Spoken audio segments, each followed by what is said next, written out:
Hey, and welcome. All right.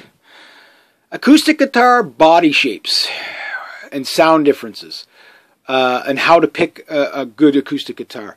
Now, last night I played my first open mic jam night in been on stage for the first time in like 5 years. And my workhorse didn't let me down. This thing, I swear to God. Awesome. On stage, I've already talked about finishes. This guitar has a polyethylene finish. So in other words, you can pretty much set it beside a campfire, it'll stay in tune. You could put it in a freezer, it'll stay in tune. You could throw it in the back of my SUV, dredge it across the planet, come into a bar that's a little bit, different temperature, stays in tune. The guy on stage last night had a Juggernaut style, Dreadnought style, Johnny Cash guitar, right? Gibson Hummingbird, beautiful guitar, stellar sound. He had to tune it up because of the finishes on those are a little bit allow the wood to breathe a bit more. They're also more susceptible to humidity. This thing isn't. This thing, I pulled it out of case, still in tune. Didn't have to tune it up once last night. He was tuning up almost after every song. It would just go out just a little, just from the humidity or lack thereof or whatever. Room temperature, people come in, people leave. And he had two tailors on the wall as well. This guy had some nice nice rig anyway. But at the end of the day, we had this style of guitar and another style of guitar, and I started thinking about last night and today about, well, when people want to buy an acoustic guitar and they're like, well, there's so many different shapes. What's the difference? What kind of guitar are you looking for? And I know other people have covered this, so I'm just going to go over it really quick, what kind of body shape and why I picked this body shape over, say, a body shape like that, or like a J200, which is like the big guitar. It's like big and round, and Gibson J200. You can look at that style. You can look at the Hummingbird style, which is Dreadnought, and I forget what they call this one. It's got a Florentine cut on it, but I can't remember this style. But anyway, when they're kind of rounded like this and kind of like a medium body size, this is your middle of the road guitar. This is the one that if you want to play leads, you can play leads. If you want to play rhythms, you still have enough drive behind it. It's a little more out front. Whatever. Now let's say there's two guitars on stage and you have a guy with a J200 that's the giant jumbo guitar, right? Well, that guitar is going to be very bassy. It's going to be very smooth. But if you solo on it, it's not going to stand. It's not the notes aren't going to cut through like it will on something like this. Where the Juggernaut, it's still same thing. A lot of power, a lot of great for playing rhythms. But if you want to play a lot of leads, the guitar's a little bit too well blended, like the bigger J200, to really get really definition on your notes. So they don't cut through. This style of guitar, it cuts through. But let's say you've got a guy with a guitar like this or the other guitars mentioned, those other body styles mentioned, and the other guy, he doesn't need to have another drive guitar on the stage. He needs something to cut through to do the solos. So he can still play the rhythms and everything, but he wants a more higher mid-range, more out front, each note kind of standing out on its own rather than just smoothly blending together for chords. Well, then you're going to go to a really small guitar. If you look at like flamenco guitars and classical guitars, they tend to have a smaller body because they tend to want to really tighten up those notes so that the notes pop. So when you're picking, or you're doing flamenco, or you're doing like classical, you want each note to really ring out on its own. So a smaller guitar body like that will not have a big growl driving sound for chords, but it will really resonate through.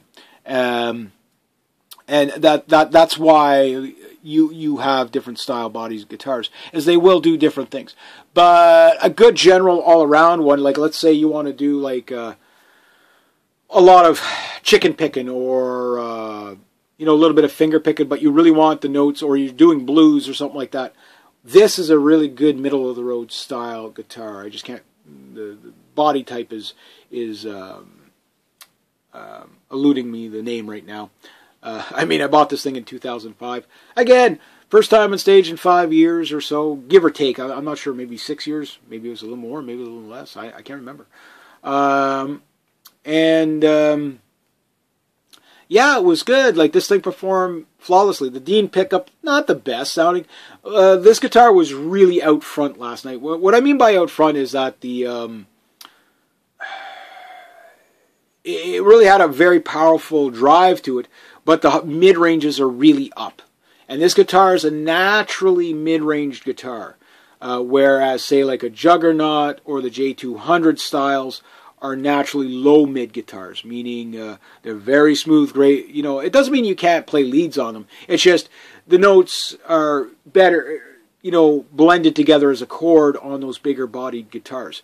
You get lots of drive, lots of power, but the clarity of each note is not the same as something that peaks a little bit more in the mid-range or the upper mid-range of this. So if you want the notes to stand out on their own, like you're playing leads, smaller body. If you want more, you're playing mostly chords, and you really want a warm sound and you know, not really cutting over the vocals or anything like that, then you want a wider body guitar. If you want in the middle of the road, this is the shape you're looking for. Taylor makes a shape like this. Martin makes a shape like this. Gibson makes a shape like this. Ibanez, Takamine, Takamine, Tomato, Tomato. Washburn, they all make, Martin, they all make this kind of style guitar. But the thing is a lot of people don't know which guitar to start with. Like, they're like, I want an acoustic guitar, but I want a good one. But what do I start with? Well, you can start with anything, but the best thing to do is let your ears tell you. Go into a music store, sit down, pick up a couple of guitars, play them, compare them. It's nice to have one of everything, but sometimes you're going to find that when you're looking for a jack-of-all-trades guitar, there's always the compromise. Like, this thing will never have the sweet tone of a jumbo body. You know, it will never have that smoothness of a jumbo body. It will never peak out like one of the, you know, like these smaller, I forget the parlor body, I guess is what they call them. There's a bunch of different names, but you get the idea. It'll never peak out like that. So the compromise, you're always going to be trading something off. And that's what... There is no perfect guitar that does everything exceptional. But if there was a guitar that did the jack of all trades quite well, it is this style. And I've really, really enjoyed it. This thing really peaks out pretty good and resonates through with other guitars on the stage. So if you're going to be doing the leads, this is a good guitar. But if you don't want to just keep resonating over or peaking out your notes over the other guy, this is the good happy medium. But if you had this guitar on stage and this guitar on stage, the lead player is going to play that. The rhythm player is going to play this. If you have a J200 or a Juggernaut on stage, they're going to play the rhythm. You're going to use this to do the solos, you know, cut out, because it just cuts through so well.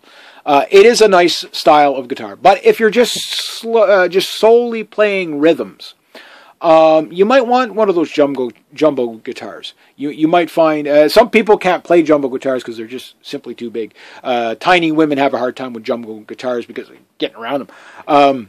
I mean, a J200 is a beast of a guitar. It's like, you know, there's an extra probably 4 inches width on the body and probably an extra 2 or 3 inches this way. You know, like, I mean, it's a big guitar. But the sound is just stellar. It's just, there's just so much volume coming out of it. But the notes are going to be more smooth, blended together, more balanced sound, where this is more out front, meaning that the notes will cut through when you play them more individually. It almost kind of makes you sound like you're playing a hollow body electric with acoustic strings on it. That's kind of the best analogy I can give you.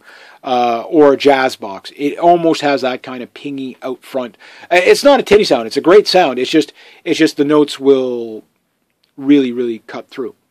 So yeah, there we go. That's just a little bit of a tip for anybody looking for an acoustic guitar and what to look for and what type of acoustic guitar to look for.